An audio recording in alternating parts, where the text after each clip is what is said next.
Isang magandang gabi po at isang magandang araw po sa lahat po ng ating mga kababayang Pilipino. Mabuhay po ang bansa nating Pilipinas. Nandito ako ngayon sa Quezon Avenue dito sa Eton Centers po para i-share po yung night viewing po dito. Yan po guys, kung makikita po natin yung pinakamataas na tower po, yan po ay 50 story po yan guys.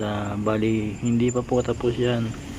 Bali pinapailawan lang po nila at tinitesting po yung mga ilaw nito. At ito naman po yung latest update po dito sa footbridge po na ginagawa dito sa Quezon Avenue.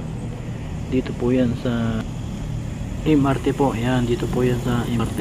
At ito naman po yung footbridge po dito. Ito po yung tatawiran ng mga kababayan natin kapag madaling araw, dahil sobrang taas po ng MRT para akyatin pa nila. Kaya minsan yung mga iba nating mga kababayan Pilipino dito na lang po tumatawid talaga at hindi na po sila umaakyat ng MRT dahil mataas po yan. Kaya ngayon po naglagay na po sila ng footbridge po dito para ligtas po yung mga kababayan nating tumawid, lalo na sa madaling araw at sobrang ang bibilis po ng mga sasakyan po dito sa EDSA at wala pong traffic yan guys. Kaya sobrang ang bibilis at sobrang nakakatakot naman talaga na baka may madisgrasya po. Yan po yung MRT guys, papunta po yan ng Pasay. Yan, napakagandang panoorin po sa gabi ang mga MRT po dito sa EDSA. Yan guys, ito po yung mga tanawin. Yan po yung footbridge po na ginagawa nila guys, at hanggang ngayon hindi pa rin tapos pero malapit na pong matapos. Yan po yung MRT station. Yan, at yan po yung skyscraper po na tower. Grabe, sobrang taas po yan, 50 story. Yan, ito po yung ating mga makikita po dito na ating mga kababayan, mga motorista po. Yan sila guys. Yan, malapit na pong matapos yung footbridge para ligtas po tawiran po ng mga kababayan natin, para dyan na lang po sila, hindi na po sila dito sa kalsada makikipagpatintero. Yan guys, napakagandang view. Yun na po guys yung mga bus carousel.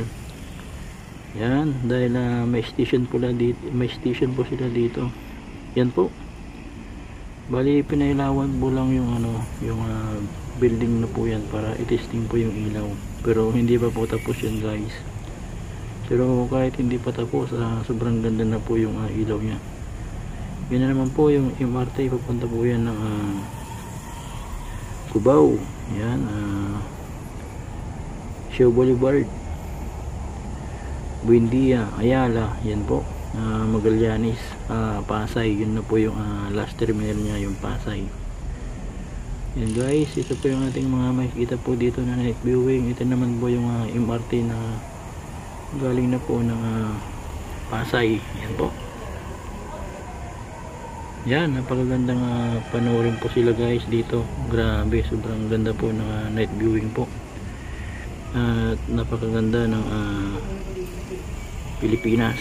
Yan, sa lahat po ng mga kababayan natin na matagal na po hindi nakakauwi ng Pilipinas, ito po yung night viewing po dito sa Quezon Avenue. Ito guys sila, at kitang kita po natin dito yung mga dumadaan na mga motorista, yung mga building po, yung mga view ng mga pailaw po ng building dito. At yan po yung antena po ng ABS-CBN, yung channel 2. Yan, grabe yung mga building po dito. Yan po yung channel 2. Yan yung antena po nila, network. Yan, ganito po kaganda ang night viewing po dito. Sana po may share po natin yung mga nagagandahang mga tanawin po dito sa bansa nating Pilipinas, para makita rin po ng mga iba't ibang bansa po ang ganda ng ating bansa po, ang bansang Pilipinas.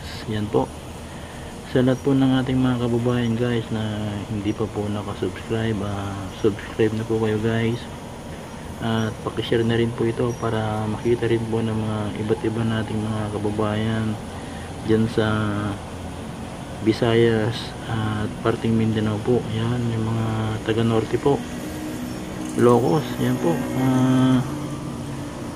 Pangasinan, yan ang San Quintin Pangasinan po, ang San Carlos City Pangasinan, Bugalyon Pangasinan, at Lingayen Pangasinan. Shout out po sa inyong lahat guys. Yan po, ganito po kaganda ang bansa nating Pilipinas. Dito po yan sa Quezon Avenue MRT. Yan guys, sana pakishare nyo po, at yung mga hindi pa po nakasubscribe, subscribe na po kayo guys, dahil ikutin po natin ang kamay nilaan para i-share po sa inyo, at makita nyo rin po yung mga update po dito, mga kaganapan po, lalong lalo na yung mga hindi pa po makapunta dito. Yan, dahil busy na po sa kanilang trabaho dyan sa province po, at yung mga nasa ibang bansa po na matagal lang hindi po nakakauwi dito sa ating bansa po. Yan guys, sobrang ganda ng ating bansa po, ang bansang Pilipinas. Kaya sana i-share po natin ito para makita rin po ng mga iba't ibang country. Yan po, mabuhay ang bansang Pilipinas.